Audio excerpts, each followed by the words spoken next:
đập ngồi ngồi vậy nè khăn ngồi là hai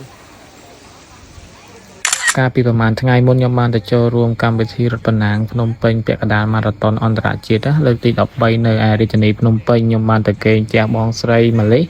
ហើយខ្ញុំបានទៅគេងនៅផ្ទះគាត់ហើយខ្ញុំបានទៅរត់នៅពេលព្រឹកងើបទៅរត់នៅពេលព្រឹកបន្ទាប់ពីរត់នៅពេលព្រឹកហើយខ្ញុំក៏មកត្រឡប់ផ្ទះវិញចាខ្ញុំគឺនៅខេត្តតាកែវហើយពេលត្រឡប់មកវិញហ្នឹងក៏បាននាំពួកគាត់មកដល់ភ្នំជីសូនៅឯតាកែវនេះដែរដោយសារតែ ព្រោះគាត់លេងតែគាត់មកមែនតែនបានមកជុំគ្នាលេងនៅខេត្តតាកែវសប្បាយមែនតែនគឺទៅលើភ្នំជីសូទៅហូបមាន់ដុត3មាន់ដុតភ្នំជីសូ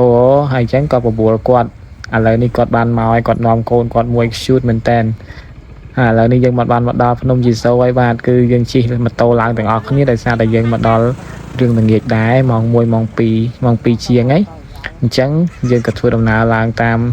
ផ្លូវម៉ូតូដែលយើងជិះម៉ូតូរៀងធំៗទាំងអស់គ្នាអញ្ចឹងគឺយើងងាយស្រួលនឹងការធ្វើដំណើរឡើងលើភ្នំដោយជិះម៉ូតូទេហើយបើយើងឡើងតាមចណ្ដាក៏ត្រូវចំណាយពេលយូរដែរឥឡូវមកដល់មុនគេគឺ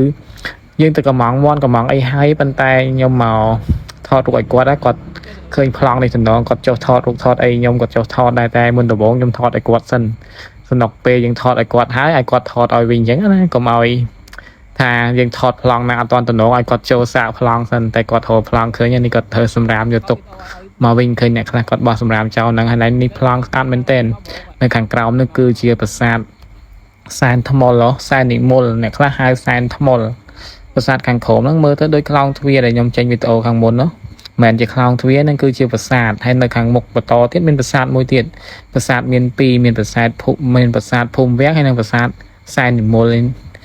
នៅតាមផ្លូវនៅខាងត្បូងឃើញផ្លូវចដាចុះទៅហ្នឹងឯងគឺមានដូចជាខ្លោងទ្វារតាមពិតគឺជាប្រាសាទហើយនេះគឺគាត់ថត style កាត់រៀងអីឈរច្រើនប្លង់មែនទែនដោយសារតែកាលហ្នឹងគឺយើងលួចទៅថតរូបតែប្រហែលអ្នកទេដោយសារបងប្រុសក៏គាត់នៅកន្លែងអង្គុយចាំហូបបាយអញ្ចឹងណានៅចាំមាន់ដុតឥឡូវនេះគាត់ ថត style ដើរ style អីចឹងទៅខ្ញុំអត់មានវីដេអូអីទេខ្ញុំដាក់វីដេអូគាត់ចូលច្រើនដោយសារតែខ្ញុំអត់ទៅបានថតវីដេអូទេព្រោះខ្ញុំទៅលេងភ្នំជីសូញឹកហើយវីដេអូខ្ញុំក៏មានច្រើនដែរនៅឯភ្នំជីសូប៉ុន្តែដោយ style វីដេអូនេះគឺចង់ផុសទុកជាអនុស្សាវរីយ៍ផងហើយចង់ចែករំលែកថានៅភ្នំជីសូគឺមានមាន់ដុតឆ្ងាញ់មែនតើនៅកន្លែងអ៊ំមួយឈ្មោះអីគេខ្ញុំភ្លេចឈ្មោះគាត់ហើយនេះប៉ុន្តែបើអ្នកទាំងអស់គ្នាឡើងទៅលើភ្នំជីសូ គឺនៅខាងត្បូងប្រាសាទហើយកញ្ចុះគាត់នៅគឺនៅខាងត្បូងគេបំផុតណាយើងទៅដល់ខាងត្បូងគេបំផុតទៅគឺឃើញកញ្ចុះរបស់គាត់ហើយមន់ដុតរបស់គាត់កំងបានដុតកោកាដុតទឹកដូងអីបានតាមចិត្តឲ្យមន់ស្រែពិតៗហ្មងយើងរើសបានតាមមន់តាមមន់តូចមន់ធំគាត់គិតតម្លៃខ្ញុំយកមន់2មន់ធំតម្លៃ 50000 មន់តូចតម្លៃតែ 40000 ទេហើយគាត់ដុតឆ្ងាញ់មែនតើម្ហូបគាត់ឆ្ងាញ់គ្រប់មុខមានទាំងឆាគ្រឿងក្នុងយើងយកទៅឆាជាមួយទឹកគួនណា ចឹងយើងអាចមន់ហ្នឹងកំងឆាផងឬក៏មកឈៀងទៀតយើងដុតក៏បានដែរហើយនេះខ្ញុំដល់វគ្គខ្ញុំធ្វើ style កន្លែងហ្នឹងខ្ញុំដោះស្នប់ជើងនៅកន្លែងកញ្ចុះហូបមន់ដោយសារតែ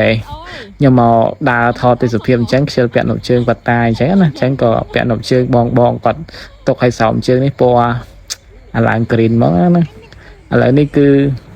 ខ្ញុំថតរូបឲ្យខ្ញុំទៅទទួលភ្ញៀវម្នាក់ទៀតឲ្យគាត់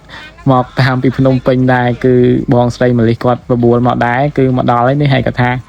ឡានចំណាំអត់ចំណាំអីទេគឺចំណាំ logo របស់គាត់នឹងឯងគឺបើអត់ស្គាល់ logo ហ្នឹងគឺហៅចាស់អត់ឃើញទេឥឡូវនេះគឺបងប្រុសពលលោកម្ចាស់